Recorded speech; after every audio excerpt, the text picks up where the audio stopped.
So అంటే ఇప్పుడు దర్శి అంటే like you are well educated, one of the well educated actor. ఒక పీజీ ఐఎమ్ కంప్లీట్ చేసి. Educating myself. Well educated అనేది ఒక పెద్ద బూత్లాగా ఉంటుంది ఇప్పుడు. ఓకే. సో అంటే మామూలుగా ఈ కాలేజ్ రీయూనియన్స్ ఇవన్నీ ఉంటాయి కదా, అలాంటివి వెళ్తుంటారు ఎప్పుడైనా? చాలా రోజులైంది మా కాలేజ్ రీయూనియన్ పోయి. యాక్చువల్లీ చాలా రోజులు అయిపోయింది. ఎప్పుడు వెళ్ళారు లాస్ట్? 3 years కింద వెళ్ళినట్టున్నా. కోవిడ్ తర్వాత ఒకసారి వెళ్ళా. ఓకే. సో అప్పుడు వాళ్ళ రియాక్షన్ ఏంటి అసలు? దర్శి ఏం చేస్తున్నారు, ఎక్కడ ఉన్నాయి వాళ్ళు, రేపు బిజీ ఉన్నావా అట్లా అంతే. ఓకే. అరే ఎవరైతురే అంటే దే డోంట్ షో దట్ అడారేషన్ అలాంటిది ఏం చూపించారా? లేదు, నన్ను ఈక్వల్గా ట్రీట్ చేస్తారు. సో మంచిగా ట్రీట్ చేస్తారు. అందుకనే నా ఫ్రెండ్స్ ఇప్పుడు కూడా వాళ్ళే.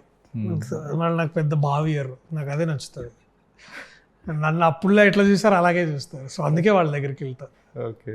అంటే అసలు ఇది స్టార్డమ్ ఇవన్నీ నథింగ్. బాగాలేదురా సినిమా చేయక అట్లాంటి, అరే చాలా బాగుందిరా ఇంకొకటి చేయట్లాంటి ఇంతే. ఓకే. అంతేగాని ఈడ గుచ్చి నో భజన. సూపర్. అలాంటి ఉన్నప్పుడు కొంచెం ప్లస్ అవుతాయి ఎప్పుడు కూడా ఒక మీద చెప్తారు నాకు ఏదన్నా చాలా గలీజ్ ఉందని వెళ్ళిపోతారు కూడా మధ్యలో లేచి. ఓకే.